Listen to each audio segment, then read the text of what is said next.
తెలుసా? లేఖనాలు ఏం చెప్తున్నాయో తెలుసా? పత్రికలు, పౌలు గారు రాసిన పత్రికలు, పేతురు గారు రాసిన పత్రికలో ఏం చెప్తుందో తెలుసా? యోహాను గారు రాసిన పత్రికలో ఏం చెప్తుందో తెలుసా? యేసుని రక్తం ప్రతి పాపమును కడుగును.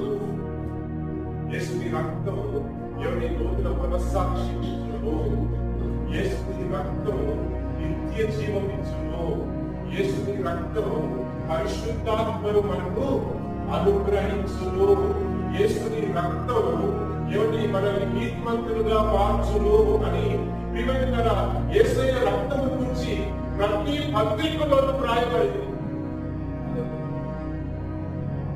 ఈ కార్యముల పనులు నెరవేరునట్లు ఆయన శిలువ మీద వేలాడారు. దేవునికి స్తోత్రం. హల్లెలూయా, హల్లెలూయా. పరిశుద్ధ దేవుడా మనల్ని